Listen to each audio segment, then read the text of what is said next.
πίσω τώρα η μπάλα στον Μαρασίδη. Στο 24ο λεπτό το σούτ του Μιτσιμπόνα, η μπάλα πάνω στο τείχος. Γκαλίτσιος. Γκαλίτσιος που ανοίγει για τον Καραπιάλη. Καραπιάλης που αφήνει ωραία για τον Κυριλίδη. Κυριλίδης που βγάζει τη σέντρα, κεφαλιά από πολύ κοντά από τον Βαλαώρα. Η μπάλα out. Η Βαλαώρα που κρατάει την μπάλα.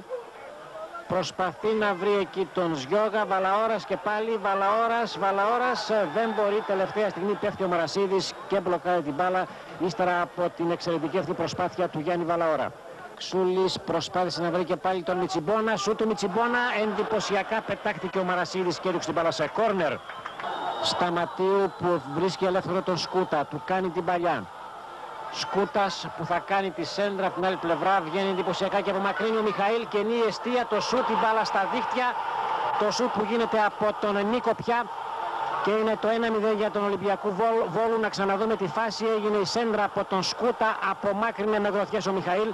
Η μπάλα στρώθηκε από τον πια, έκανε το σούτ και έτσι έχουμε στο 49 Λάρισα Ολυμπιακός Βόλου 0-1.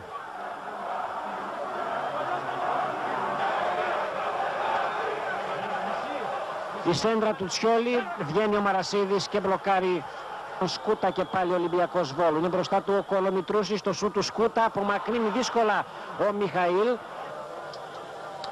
Τελικά από τον Τσιόλη εκτελείται το φάουλ, απομακρύνει κεφαλιά ο Μητσογιάννης, κεφαλιά, νέα κεφαλιά που γίνεται, πετάγεται εκπληκτικά ο Μαρασίδης και διώχνει την μπάλα σε κόρνερ ύστερα από την κεφαλιά του Μιτσιμπόνα. Λεπτό εκτελείται τώρα το κόρνερ, προσπάθεια για την κεφαλιά, το γύρισμα, κεφαλιά Κολομητρούση, στο σου του Κολομητρούση και πάλι ο Μαρασίδης απογειώνεται και αποκρούει σε κόρνερ με τον Βαλαώρα.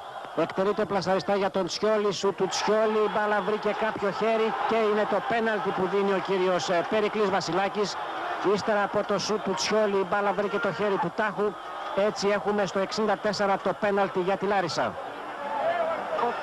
Ο Γιώργος Μιτσιμπόνας που παίρνει φόρα, εκτελεί, η μπάλα στα δίχτυα, είναι η ισοφάριση για τη Λάρισα στο 64 με το εύστοχο χτύπημα πέναλτι του Μιτσιμπόνα. Τον Σταματίου εκτελείται, βγαίνει ο Μιχαήλ, η κεφαλιά που γίνεται και εντυπωσιακή απόκρουση του Μιχαήλ ύστερα από την κεφαλιά που έγινε από τον Τάχο στο 91. Καραπιάλης τώρα, η σέντρα, κεφαλιά του Αλεξούλη, απογειώνεται κυριολεκτικά ο Μαρασίδης και πετάει την μπάλα σε κόρνερ 2 λεπτά μετά την κανονική λήξη του αγώνα. Η μπάλα στον Κολομητρούση, βολέ του Κολομητρούση, η μπάλα series out έξω από το δοκάρι του Μαρασίδη 4 λεπτά μετά την λήξη του αγώνα. Το τελευταίο σφύριγμα εδώ στο Αλκαζάρ από τον Αθηναίο διαιτητή Περικλή Βασιλάκη. Στο Θεσσαλικό ντέρμπι Λάρισα και Ολυμπιακός Βόλου ισόπαλοι 1-1 με τα γκολ του πια στο 49 και